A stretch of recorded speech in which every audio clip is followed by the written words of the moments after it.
I swear I don't really make these types of videos all that often. Usually there just really isn't all that much happening that I think is worthwhile to go ahead and make a video about, but here we are.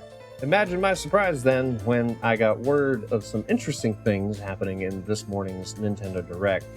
I won't touch on everything because, well, not everything was super interesting to me, but what did I like? Well, let's jump into that.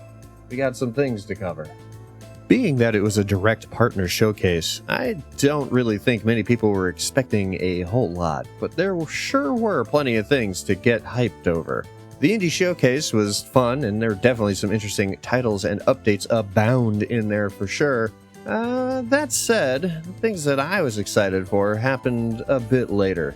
Some personal highlights for me included the Capcom Fighting Game Collection, as well as the Marvel vs. Capcom Fighting Game Collection. Arcade classics. That's... God, that's kind of a mouthful. There's got to be a better way to say that. Anyway, outside of that, the Suikoden HD ports for Suikoden 1 and 2. Awesome. I've been wanting to play those anyway. I played them as a kid, so I'm excited to get back into it. It's been quite some time. There's also the Dragon Warrior 3 remake. I played the Dragon Warrior 3 Game Boy Color game that came out back around like 2001-ish. So it's been a while since that too. And I'm looking forward to getting my hands on this one. It looks great. What? Was there something else? Oh, right. How could I forget? Shrek is in Powerwash Simulator now. Nice. No, of course I saw it. If you've been on this channel for at least a little while now, then you may have noticed a couple things. One, I am very fond of Metroid and Zelda. Some of the best games and series to come out from Nintendo. The other thing you may have noticed is that I love me some Castlevania. And wouldn't you know it, some Castlevania stuff was in that Direct.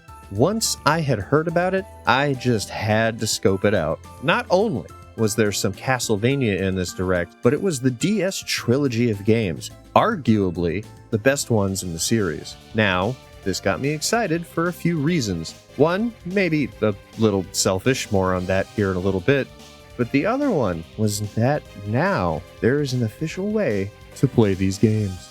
Now look, emulation exists, alright? I get it.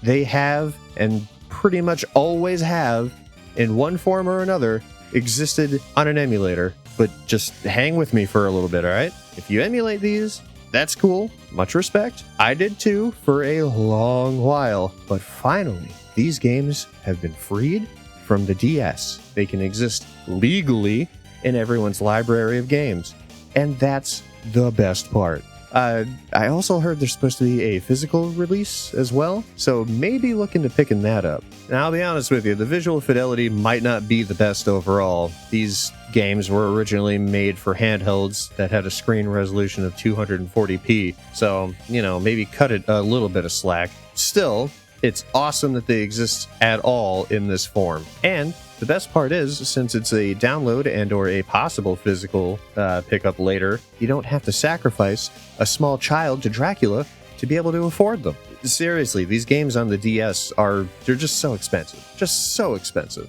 So do yourself a favor and pick these up when you can.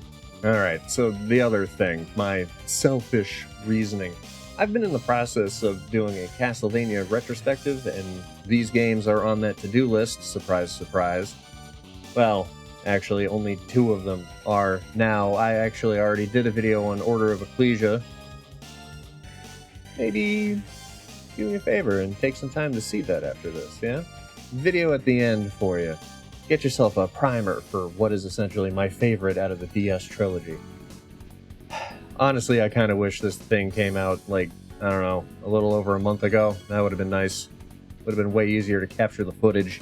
Now, it has been quite some time between the announcement and this video, so you might be wondering, what took so long? I took a bit of time to play some of them, mostly Dawn of Sorrow, because it has a whole bunch of touchscreen applications, and namely, the magic seals that you need to do if you want to beat a boss. Now, I'm quite happy to say that this isn't an issue. They swapped out the stylus drawing for a sort of QuickTime event button press, and, you know, thank the light for that. Not for nothing, but I had a rough time just signing my name in the little box to even start the game, so that pain point is null, which is a good thing.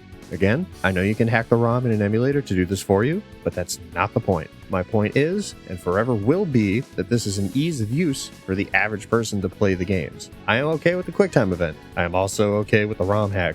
Both are good, but an average person just isn't going to jump through all those hoops to hack the ROM, much less play it on an emulator. Just take a look at the comments for the trailer reveal, and you'll see what I mean. Moreover, the big takeaway is simply now everyone can get 3 games.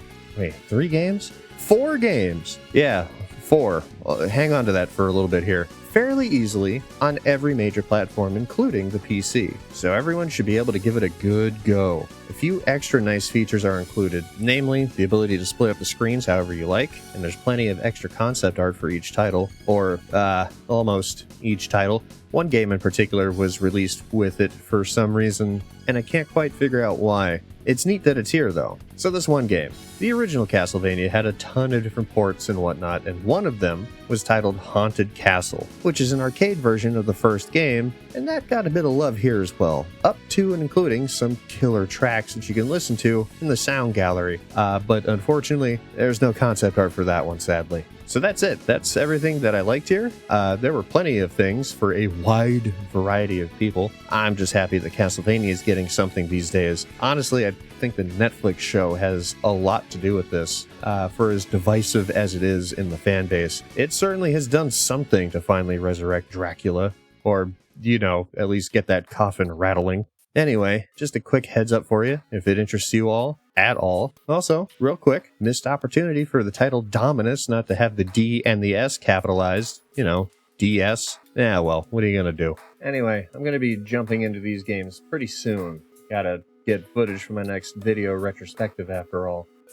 If you want to join in on that, well, I'm thinking about reviving my old Twitch account again. So, feel free to drop on by sometime in the future.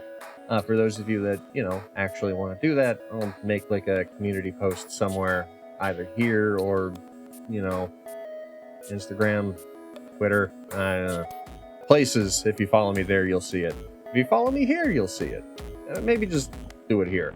In the meantime, like I was mentioning earlier, if you'd like a little heads up on what you can expect story-wise and Order of Ecclesia, and what my thoughts are on it, go ahead and click this video right over here. Yeah, let's say here. And, yeah, otherwise, I'll catch you later. Remember, keep it clean.